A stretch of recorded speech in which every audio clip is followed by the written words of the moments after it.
Hola a todos, esta es como una serie, no sé, bienvenidos a este canal, nuevamente, aquí a Luis. Eh, y ante una persona me preguntó cómo se sienten las identidades, sobre todo porque subí un texto que Luis escribió acerca de Amelia, nuestra alter durmiente. Hemos hablado un poco acerca de ella y me dijo, ¿cómo sientes esa parte durmiente? ¿Cómo se siente esa parte durmiente si es alguien que pues no está muy activo? Y aprovechando esta pregunta, quería hablar cómo sentimos o cómo siento yo como host a las otras partes. Porque, claro, puedo tener una imagen de cómo es el mundo interno, pero a la hora de que se acercan, ¿cómo sé quién es quién? ¿Cómo las distingo? Pues la respuesta puede ser un poco sencilla, pero intentaremos explicar lo más que podamos con ello varios conceptos. Principalmente, por ejemplo, iniciando con Amelia, al ser un alter durmiente, es más complejo, digámoslo así, es más complejo sentirla porque principalmente podemos distinguirnos entre nosotros por nuestra, ¿cómo lo digo? Nuestra forma de pensar, nuestra estructura de pensamiento. Por ejemplo, y no solo eso, sino por la energía que se imprime en las actitudes. Por ejemplo, sé que es Chloe porque Chloe es callada, en el sentido de que se va a acercar, no va a hacer mucho ruido y es mucho más seria. Chloe es mucho más seria, mucho más tímida, mucho más retraída que yo. Y entonces siento como un bajón de energía. Y yo digo, es como que, ya sé quién es, está cerca, le digo. Ella nomás dice, sí, estoy cerca. Entonces, contrario a Ru, cuando es Ru lo que siento es que me pongo más parlachín. O sea, cuando se acerca una identidad, cuando se acerca una parte, también afecta en la forma en la que tú mismo como vos actúas. O sea, es como que empieza ese término, digámoslo así, de posesión, o empieza ese switch, pero que no termina, a veces no termina siendo un cambio, solo es una co-conciencia. O sea, está muy cerca y controla ciertas áreas o influye en ciertas áreas de tu actitud. Por ejemplo, Ru empieza a moverse mucho. Cuando empieza a moverse mucho la niña de 10 años, entonces yo digo, está cerca, porque empieza a moverse y a hablar demasiado, e incluso en la entonación de la voz empieza a cambiar. Eso ya es cuando está muy, muy cerca. Pero en su forma de ser es como más brillante, más alegre, como un subidón de energía. Entonces es como que los identifico casi por su, en la música decimos por su color de voz, digámoslo así, por su color de persona. Es como que Chloe es un poco más gris, más calmada, más sosegada, es como pensamientos reprimidos, no habla mucho, pero es más suelta, es más libre, es más alegre, más victoria, es más enojada, digámoslo así, empieza como que no un mal genio, pero como una especie de no me digas nada, no estoy tanto para hablar ahorita. Entonces como que, güey, ya sé que es. Más o menos se distinguen por eso, por la idea de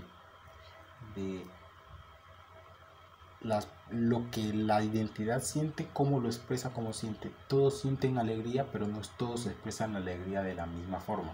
Entonces, si una identidad está alegre, lo distingo por cómo expresa eso. Pero en el caso de los alter durmientes, ¿qué? Porque ¿qué es un alter durmiente? Es una parte de una identidad que en el mundo interno se la ve como un aparente sueño, un sueño permanente. No es como que de 2 días y listo, no. Es como que lleva años dormida. Por ejemplo, como es el caso de Amelia, que tenemos un registro de que sí estuvo despierta. De hecho, de ella tengo un registro de un familiar de que dice, tú eras así cuando eras pequeño y eso siempre me pareció extraño, porque en un momento a otro cambiabas, decía, era como que esto sí me pareció extraño, recopilando datos. Entonces era como que, vale, esto encaja como dice Victoria, que fue la que la conoció despierta, como dice Victoria que era.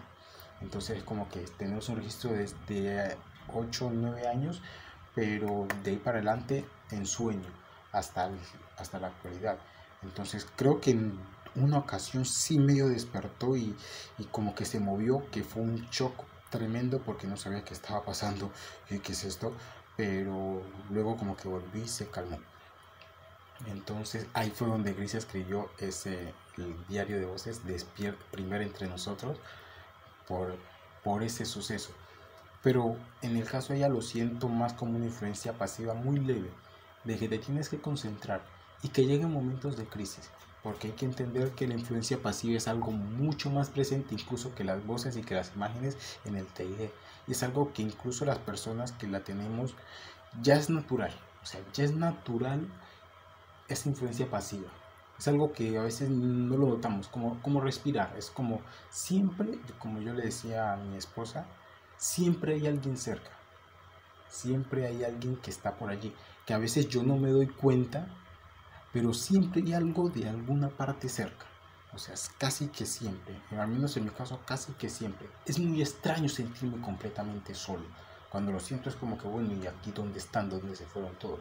Pero siempre hay algo cerca, porque la influencia pasiva es de hecho uno de los síntomas más recurrentes y menos hablados, porque la propia persona no sabe que está, digámoslo así, teniendo una influencia pasiva de lo común que es.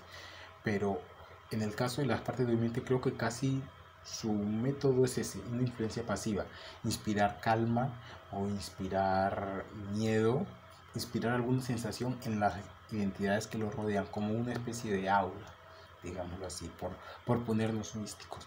Pero más o menos así funcionaría, o sea, todos tienen como una especie de color emocional, digámoslo así.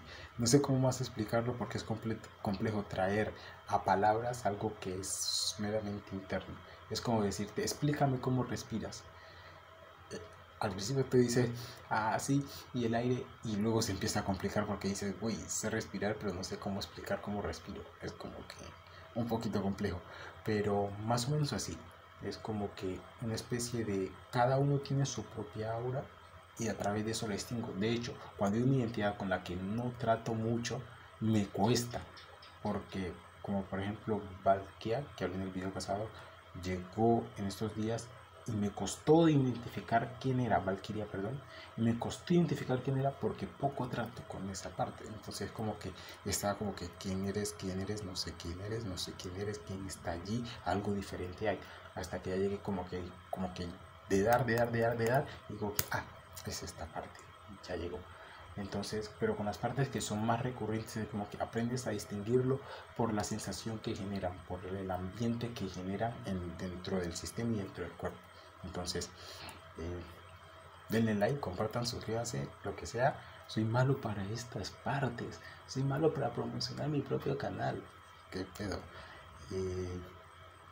Y espero que estén bien, espero lean los libros que ya deben, para este tiempo ya deben estar empezando a subir. Trataré de ver si se pueden subir todos, si no me los tumban o algo parecido, y si no, pues seguiré subiendo para que se pueda subir un contenido más completo acerca de este trastorno que poco a poco se va dando visibilización y se va haciendo un buen trabajo. Así que somos Glitch, de nuestro caos toma forma. Espero que estén bien y que la pasen bien. Adiós.